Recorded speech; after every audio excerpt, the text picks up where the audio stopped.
8 महीने 8 महीने का टॉर्चर।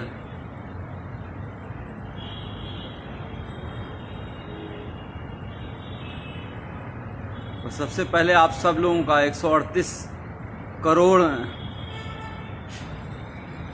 भारतीयों का, अपने देशवासियों का मैं शुक्रिया अदा करना चाहूँगा, धन्यवाद अदा करना चाहूँगा, जिन्होंने मेरे लिए सोशल मीडिया पे हो, चाहे दुआएं मांगी हों, चाहे प्रार्थना की हो, चाहे मंदिर गए हों, गुरुद्वारा गए हों, मस्जिदों में, चर्च में, हर जगह जहाँ से इतनी दुआएं मेरे लिए हुई हैं, मैं सोच भी नहीं सकता था कि लोग मुझे इतना चाहते हैं।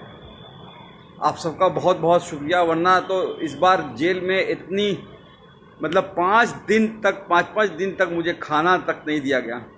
इतना टॉर्चर किया गया, मेंटली भी और फिजिकली भी, कि क्या बताऊं आपको। अगर कहा जाए, खुद को पोषण का शिकार हो गया हूं। पैर दिखोगे कभी, अभी दिखाता हूं तो ऐसा लगेगा कि मतलब लकड़ी हो गया है, पर निकल आया बाहर। और जुडिशरी का बहुत शुक्रगुजार हूं। जुडिशरी ने एक बहुत अच्छा डिसीजन दिया है। वो मेरा ऑर्डर ले आना। जुडिशरी ने बहुत अच्छा ऑर्डर दिया है और उन्होंने साफ साफ कहा है कि डॉक्टर कफील ने जो अलीगढ़ में भाषण दिया था, वो कोई भड़काऊ भाषण नहीं था।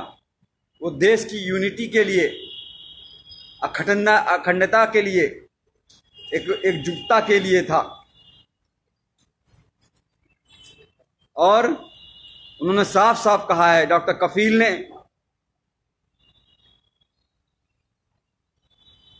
हेल्थ पे बात की है, एम्प्लॉयमेंट पे बात की है, एजुकेशन पे बात की है, रोटी कपड़ा मकान पे बात की है।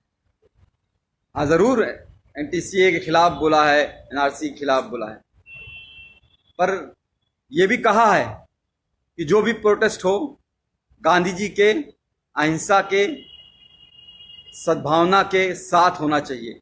कोई हिंसा नहीं होनी चाहिए। सबसे मिलकर, भाईचारे के साथ मिलकर सबको साथ आना चाहिए। फिर भी उसके बाद जिस तरह से मुझे टॉर्चर किया गया, मुंबई एयरपोर्ट से पकड़ के 48 घंटे तक इंटरोगेट किया गया। एसटीएफ की टीम ने ऐसे ऐसे सवाल पूछे, अरे आपने तो कोई पाउडर बना लिया है जिससे करोड़ों इंडियन मर जाएंगे। मैंने कहा, भैया मैं डॉक्टर हूँ बच्चों का, मैं कहाँ से पाउडर बना लूँगा। कोरोना की बात कर रहे हैं क्या? तो आप चाइना से पूछिए। आप सरकार गिरा रहना चाहते हैं, हमारे पास फ़ोन रिकॉर्डिंग, हमने कहा लाइए सुना दीजिए, एक भी सबूत आपके पास हो तो। मैं कोई पॉलिटिशियन तो हूँ नहीं। आप जापान गए थे, मैंने कहा हाँ, पाकिस्तान क्यों नहीं बोल दिया? अरे जापान कैसे, इंडिया से बाहर कैसे जा सकता हूं जब पासपोर्ट मेरा जुडिशरी के पास जमा है। तो एक तरह से बहुत टॉर्चर किया। फिर जेल में रह के, जेल में ऐसी जहां रखा जहां पे 150 कैदी थे। वो 9 महीने का बीआरडी ऑक्सीजन ट्रेजिडी के बाद जो 9 महीने का दर्द था, उसको उससे ज्यादा, उससे कई गुना, हजारों गुना ज्यादा पतली पानी की तरह दाल, कच्ची रोटियां, वही सुबह शाम खाना है। जीना था। उम्मीद थी कि आप लोगों से दोबारा मिल सकूंगा, मुखातिब हो सकूंगा, आप लोगों से बात कर सकूंगा।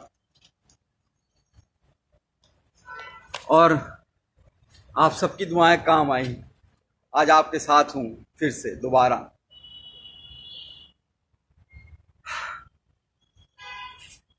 हाँ, आसिफ भाई, तनवीर भाई, अस्सलाम वालेकुम। मथुरा की नगरी, कृष्ण जी की पवित्र नगरी में रह के बहुत कुछ सीखा कि किस तरह से भगवान कृष्ण ने कहा है कि कभी भी किसी को धोखा नहीं देना, अपना दिल साफ रखना, यही धर्म होता है। और हम लोग रामायण देखते थे, 9 बजे से 10 बजे तक हर रोज आता था। लॉकडाउन के टाइम भी। तो उसमें भी जो उत्तर रामायण में महर्षि वाल्मीकि जी ने श्री रामचंद्र जी को जब एक बात कही थी, जब उन्होंने धनुष उठा लिया श्री लव कुश के खिलाफ ही, तो उन्होंने कहा था कि राजा का धर्म राजधर्म होता है, राजहट नहीं। पर यहाँ तो राजा मेरा बाल हट पे आ गया। बच्चों की जान बचाने की कितनी बड़ी सजा दोगे भाई? क्या बच्चों को जान बचाना इतना बड़ा गुनाह हो गया था? सारे लोग फ़ोन कर रहे हैं, फ़ोन नहीं कीजिए कोई भाई, मैं कुछ देर बात कर लूँ, बहुत दिनों बाद, 8 महीने बाद आपसे। राकेश चौधरी साहब शुक्रिया, वैभव पाठक थैंक यू यार, थैंक यू। इरफान खान साहब वालेकुम, आई लव यू टू। तो मैं ये कह रहा था कि महर्षि वाल्मीकि जी ने श्री रामचंद्र जी से कहा कि बाल हट मत करो। इस तरह से प्रताड़ना देना, 9 महीने उस वक्त जेल रखना, फिर बहराइच वाले कांड में भी 2 महीने जेल रखना, फिर 8 महीने इतना टॉर्चर कराना जेल में। बार बार सिर्फ यही कहा जा रहा था कि तुम उन 70 बच्चों की बात नहीं करोगे, जो 70 बच्चे ऑक्सीजन की कमी से मर गए हैं, उनकी कभी बात नहीं करोगे, उनको भूल जाओ। कैसे भूल जाऊं? अपने सामने मरते हुए उनको देखा है। कोरोना के टाइम जब इस भारत में, इंडिया में कोरोना ने एंट्री नहीं की थी, 27 जनवरी को मैंने वीडियो डाला था कोरोना पे लेके, और उस वक्त मैंने साफ साफ कहा, बताया था क्या करना है, क्या नहीं करना है, कैसे इससे बचना है। और 30 जनवरी को पहला केस इंडिया में आया। मैंने माननीय प्रधानमंत्री नरेंद्र मोदी जी को 19 मार्च को ही एक लेटर जेल से सुप्रिंटेंडेंट जी के द्वारा भिजवाया, और उसमें साफ कहा कि हम कम्युनिटी ट्रांसमिशन से बच नहीं सकते, हमारा भारत देश ऐसा है। क्योंकि मैंने पूरा भारत घूमा है, कितनी गरीबी है, एक एक घर में 4-4 लोग कैसे रहते हैं, एक पूरी झुग्गी झोपड़ी बस्ती होती है, हजारों लोग उसी में रहते हैं। जैदू भाई जी, तो उसमें रहते हैं, वो कैसे रहते हैं, वो कैसे दूरी, 2 गज की दूरी रहो, कह देना आसान होता है, पर वो इतना आसान नहीं है गरीबों के लिए। कितने माइग्रेंट बेचारे चलते चलते गए, ट्रेनों में दब गए। गरीबी कितनी है, आज क्या हालत हो गई है हमारे देश की। कोरोना वायरस इस तरह से फैल चुका है कि हम दुनिया के दूसरे नंबर पे पहुंचने वाले हैं, ब्राजील को भी छोड़ देंगे। श्री नरेंद्र मोदी जी के दोस्त ट्रंप साहब, और ये इंडिया फर्स्ट और सेकंड नंबर पे रह गया है। 48 लाख कोरोना वायरस केस हो चुके हैं और 60,000 से ज्यादा मौतें हो चुकी हैं। बहुत कुछ करना चाहता था इस कोरोना वायरस के लिए, 8 महीने में शायद बहुत कुछ कर सकता था, पर करने नहीं दिया गया। जेल में जानबूझ के मुझे इस तरह से रखा गया कि मतलब समझ लीजिए कि टॉयलेट करने के लिए आधे घंटे के लिए लाइन लगानी पड़ती थी, नहाने के लिए आधे घंटे के लिए लाइन लगानी पड़ती थी। गर्मी इतनी हो जाती थी कि कपड़ा पहन के, पूरा नहा के, पूरा बिस्तर बिछा के, बिस्तर को भी भिगा देता था, तब जाके लेटता था। और वो 150 लोग, 534 लोगों की रहने की जगह है वो, लेकिन 1600 कैदी थे। अब बताइए वहां पे कैसे सोशल डिस्टेंसिंग हो जाएगी? वो ख्वाब था। लोगों की सांसें, लोगों की बदबुआं, लोगों की मतलब पेशाब की महक, और एक टॉयलेट होता था, 150 लोगों के बीच एक टॉयलेट। किस तरह से जिंदगी गुजरी है। और एक बात बता दूं, सिर्फ मैं नहीं सफर किया हूं, पूरी फैमिली को हरास किया है। पूरी फैमिली को जिस तरह से प्रताड़ित किया गया है उसका कोई बयान नहीं है। गोपाल दीक्षित जी, शेखर जी, मैं हायस कर रहा हूं अपनी सेहत, अब तो कुछ बनाऊंगा। वहां तो पतली दाल से जिंदगी बस चलानी थी। तो मेरा बच्चा जो 11 महीने का था, जब चल नहीं पाता था तो उसे छोड़ गया था, आज चलता है, दौड़ता है, बोलता है। पिछली बार भी जब बीआरडी में 70 बच्चे मरे थे, और उस वक्त भी बिना बात के झूठ केस में फंसा के जेल भेज दिया गया। और जब 9 महीने बाद हाई कोर्ट ने कहा कि अरे डॉक्टर कफील की कोई गलती नहीं थी, इंक्वायरी रिपोर्ट में आ गया अरे डॉक्टर कफील की कोई गलती नहीं थी, तो भी जब बाहर आया तो मैंने अपनी बच्ची को चलते हुए देखा। उस वक्त भी अपनी बच्ची जब वो को छोड़ के गया था तब भी वो 11 महीने की थी, चल नहीं पा रही थी और बड़ी हो गई थी। आज मेरे दोनों ही बच्चे, मेरे ही दोनों बच्चे, मैं खुद अपना बाप होके मैंने दोनों बच्चे, मुझे बाप पापा का मतलब नहीं समझते हैं, अब्बूजान का मतलब नहीं समझ पाते हैं, पिताजी का मतलब नहीं समझ पाते हैं। ये दर्द है। मेरी माँ 65 साल की बूढ़ी होके हाई कोर्ट और सुप्रीम कोर्ट के चक्कर लगाती रही, तब जाके ये जीत हुई है। और जुडिशरी ने इतना अच्छा ऑर्डर किया है।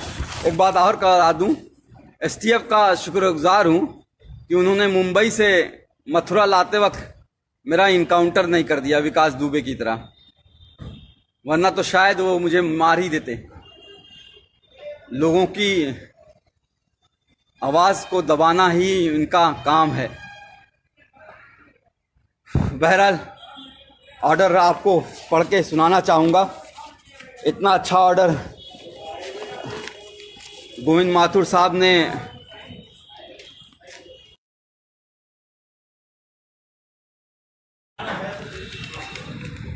किया है। सुप्रीम कोर्ट का भी धन्यवाद करूंगा, वरना तो हाई कोर्ट में डेट पे डेट हर 14 दिन पे कैसे एक एक दिन कटेगा, एक एक घंटे कटेगा, ये सोचता था कैसे वो टाइम आएगा जब वो मैं बाहर निकल पाऊंगा, कब मेरी जज मेरी कोई बात सुनेगा। इसलिए हम लोग सुप्रीम कोर्ट, मेरी माँ 65 साल की बूढ़ी माँ सुप्रीम कोर्ट गई और मैं सुप्रीम कोर्ट का शुक्रगुजार हूँ जो उसने कहा कि 15 दिन में फैसला सुनाओ। और मैं चीफ जस्टिस गोविंद माथुर जी का हाथ जोड़ के शुक्रगुजार हूँ जो इन्होंने इतना अच्छा ऑर्डर दिया 15 दिन के अंदर ही, जिसमें साफ साफ लिखा है कि MBBS करने के बाद 2016 में मैंने ज्वाइन किया था, 2017 में घटना हुई थी, 1 साल का जूनियर था मैं, जूनियर मोस्ट डॉक्टर, और फिर भी उन बच्चों को बचाने के लिए जी जान लगा दी और उसके बावजूद उनको जेल भेज दिया गया। और ये नहीं, इसके अलावा नहीं, the petitioner and his other family member including the detainee were continuously harassed and victimized by the state authorities including the district administration Gorakhpur by several means। मेरे यानी कि मुझे ही नहीं, पूरी फैमिली को सरकार ने बुरी तरह से तोड़ना चाहा। मेरे भाई पे गोली मारी गई थी, आपको याद होगा शायद, वहाँ पे जहाँ पे चीफ मिनिस्टर खुद मौजूद रहते हैं 500 मीटर दूरी पर। आज 3 साल होने जा रहे हैं उस बात को, एक भी कोई गिरफ्तारी नहीं हुई, कोई चार्ज नहीं हुआ है। बहरहाल आते हैं हम AMU के जो लोग कहते हैं कि भाषण मैंने गलत दिया था उसके बारे में। कहते हैं कि मैंने भड़काऊ भाषण दिया था, कहते हैं कि मैंने 2 धर्मों के बीच, 2 रिलीजन के बीच एनमिटी, हेट्रेड, वायलेंस फैलाने की कोशिश की। पूरी स्पीच लिखी है उन्होंने, पूरी speech, the version of the speech, पूरी स्पीच लिखी है, एक एक लाइन लिखी है कि जो मैंने बोला है। और उसमें उन्होंने कहा है कि मैंने ऐसा कोई बात नहीं की थी जो कि किसी भी धर्म के बीच में नफरत फैलाए। मैंने बात की थी देश की अखंडता की, यूनिटी की, सद्भावना की। मैंने बात की थी एजुकेशन की, हेल्थ की, एम्प्लॉयमेंट की, इकोनॉमी की, रोड की, हाउसिंग की। मैंने बात की थी उन 70 बच्चों की जो BRD में मर गए हैं। मैंने बात की नहीं उन 8 लाख बच्चों की जो इंडिया में मर गए थे उस साल। मैंने बात की थी कि हमारे 50% बच्चे कैसे कुपोषण का शिकार हैं। मैंने बात की थी कि इंडिया कैसे एड्स और HIV का हब बनता जा रहा है। मैंने बात की थी कि 72% ऑफ पॉपुलेशन हमारी अभी भी हेल्थ स्ट्रक्चर वहाँ पे है ही नहीं। आज हालत दिखाई दे रही है ना, आज कह रहे हैं हम इतना GDP खर्चा करेंगे, 1% GDP खर्चा होता था। एक गरीब को इलाज नहीं मिलता है और मर जाता है तो बेचारे कंधे पे लाद के लेके चले जाते हैं। उसके लिए लड़ रहा था।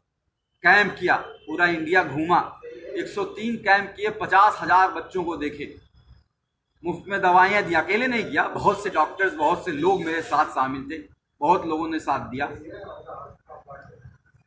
पर हुआ क्या, उसको भी दबा दिया गया। इस कोरोना टाइम के मैं जब रियली काम कर सकता था, शायद कोई नई दवा खोज सकता था कोरोना के खिलाफ, शायद कोई नई वैक्सीन खोज सकता था, टीका खोज सकता था, उस वक्त जेल में डाला। बहरहाल बाहर आ गया हूँ, कोशिश करूँगा और फिर से मुख्यमंत्री योगी आदित्यनाथ जी से निवेदन करूँगा कि मुझे नौकरी पे वापस ले लें। 3 साल से सस्पेंड किए हुए हैं। कैसे ज़िंदगी चल रही है, कैसे फाइनेंशियल कंडीशन है, आपको बता नहीं सकता। सुप्रीम कोर्ट और हाई कोर्ट की फीस कैसे भरी गई है, बता नहीं सकता।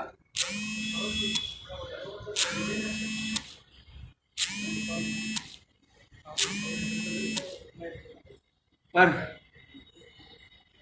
लड़ा, कहते हैं ना, इस जुल्म की दौर में जुबान, कहते हैं ना कि इस जुल्म के दौर में जुबान खोलेगा कौन, अगर हम भी चुप रहेंगे तो बोलेगा कौन। तो बोलना ज़रूरी है, किसी न किसी को कुर्बानी देनी होगी और शायद ऊपर वाले ने मुझे चुना है। बहरहाल बाहर आ गया हूँ, कोशिश करूँगा कि सबसे पहले बिहार, असम, केरल, कर्नाटका, तमिलनाडु, जहाँ पे बाढ़ आई हुई है, बाढ़ से तो एक बहुत बड़ा नुकसान होता है, घर डूब जाते हैं, घर टूट जाते हैं, लोग बिखर जाते हैं। लेकिन सबसे ज़्यादा नुकसान तब होता है जब बाढ़ का पानी चला जाता है। पिछली बार हम लोग केरल और असम और बिहार में हम लोगों ने बहुत काम किया था और इस बार भी काम करना चाहूँगा, क्योंकि बाढ़ का पानी बीतने के बाद बहुत सी बीमारियां आती हैं, महामारी आती है, chikungunya, malaria, dengue, Kalra, skin disease, चमड़ी की बीमारियां, आँखों की बीमारियां, कान बहना बहुत होता है। उस पर काम करना चाहूँगा, कोरोना वॉरियर की तरह काम करना चाहूँगा। कोशिश करूँगा, अगर योगी जी की कृपा होगी, नौकरी अगर वापस मिल गई तो किसी हॉस्पिटल से अटैच होकर रिसर्च करूँ और कोशिश करूँ कि कोई नई दवा ईजाद हो पाए जिससे हमारा देश की और किसी की मौत ना हो। बढ़ता जा रहा, हर रोज़ 1000 लोग मर रहे हैं, एक का भी मरना बहुत खतरनाक बात है। जिसके घर में, परिवार में एक मौत होती है वही वो जानता है, एक भी मौत होती है। और यहाँ तो सब 60-65 हज़ार लोग मर चुके हैं। उस पर काम करना चाहूँगा। और अगर वैक्सीन के लिए कहेंगे कि मैं गिनी पिग बन जाऊं, मेरे ऊपर रिसर्च हो जाए, मैं खुद टीका लगवा लूँगा, अपने आप को वॉलंटियर करूँगा मैं। ये मेरी नई योजना है। अभी कुछ दिन अपने बच्चों के साथ रहना चाहता हूँ, अभी तक मिल नहीं पाया हूँ। कल भी आप सोच लीजिए, कल 11:30 बजे डिस्ट्रिक्ट जेल मथुरा में ऑर्डर पहुँच गया था हाई कोर्ट का। डीएम अलीगढ़ को हाई कोर्ट का ऑर्डर मिल गया था, लेकिन फिर भी 12 घंटे तक ये लोग यही कोशिश करते रहे कि किसी तरह से कोई और केस में फंसा दें। जैसे इन्होंने पिछली बार अलीगढ़ में जब मुझे गिरफ्तार किया था मुंबई से, तो जब मुझे बेल 10 फरवरी को मिल गई थी तो 4 दिन तक कोर्ट के आदेश के 2-2 बार आदेश के बावजूद छोड़ा नहीं मुझे, इलीगली मुझे डिटेन करके रखा और फिर एनएसए लगा दी। एनएसए मतलब नेशनल सिक्योरिटी एक्ट। मैं टेररिस्ट हूँ क्या? दाढ़ी ये जो बढ़ जाती है, जेल में बढ़ जाती है। आज तक कभी आपने सुना है मैं किसी हिंदू, मुस्लिम, सिख, ईसाई या किसी में धर्म के भेदभाव में करता हूँ? 50,000 जो बच्चों को देखा, पूछा कोई कौन गरीब है, कौन अमीर है, कौन किस जाति का है, कौन किस धर्म का है? उस पर इल्ज़ाम लगाओगे? इल्ज़ाम वो लगाते हैं जिनका खुद का दिमाग गंदा होता है, जो भरा होता है गंदगी से, वो दिमाग वो लगाते हैं।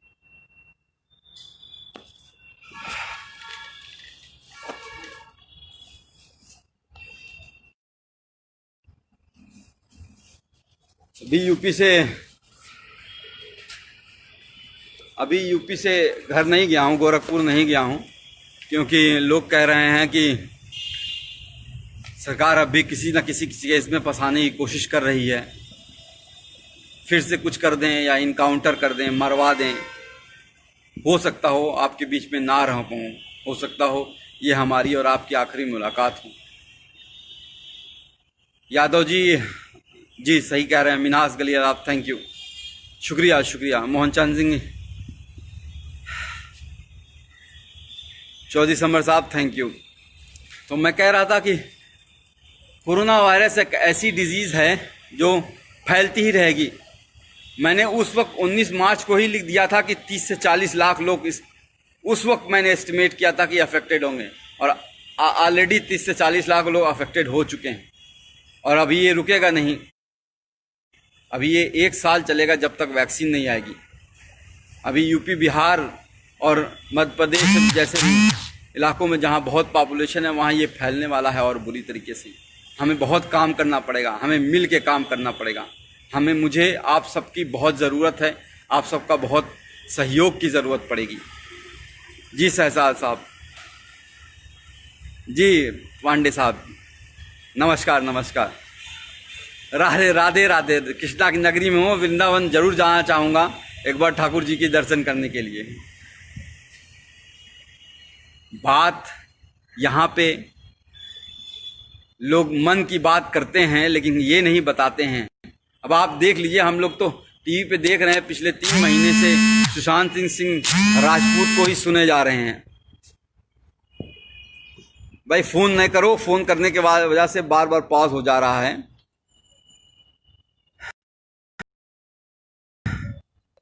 सुशांत सिंह राजपूत की 3 महीने से लगातार टीवी पे बात किए जा रहे हैं, मन की बात,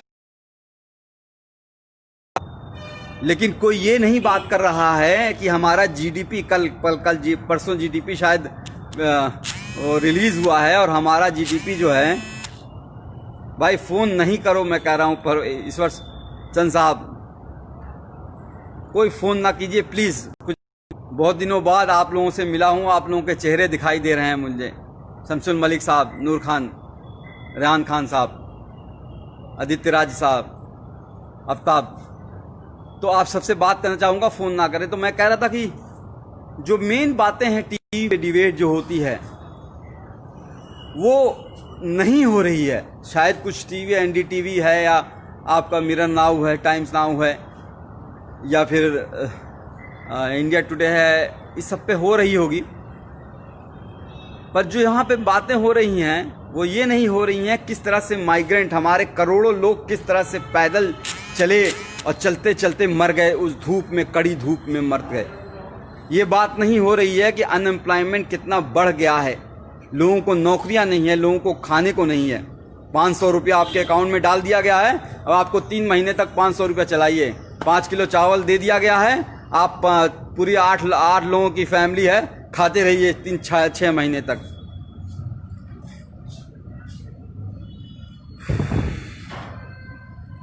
बात जो है रियल इशू पे होगी ही नहीं, एजुकेशन पे होगी ही नहीं, एम्प्लॉयमेंट पे होगी ही नहीं, हेल्थ पे होगी ही नहीं।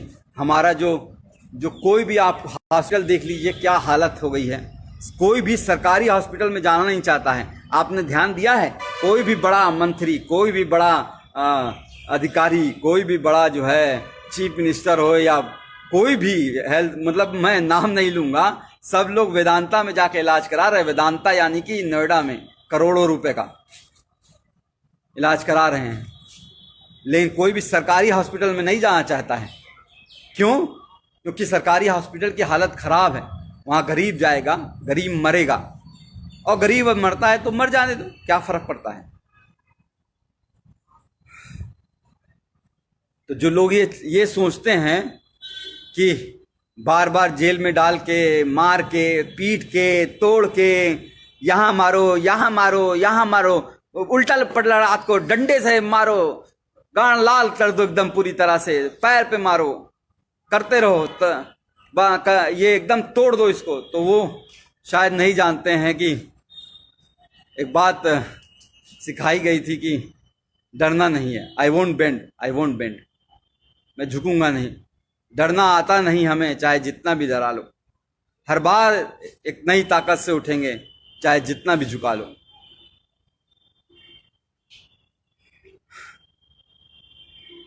कहते हैं ना कि लोग हमें दुश्मने जान कहते हैं, अरे हम इस मुल्क की मिट्टी को भी अपनी माँ कहते हैं, उसको तुम जो है उस पे एनएसए लगा देते हो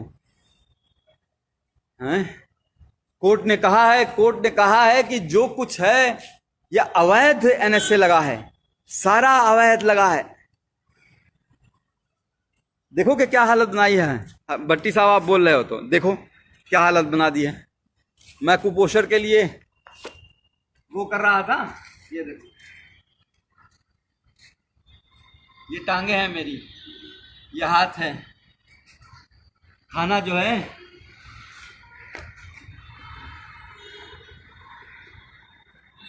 जिंदगी का जो मैं खुद कुपोषण का बच्चों का इलाज किया करता था, आज खुद कुपोषित हो गया।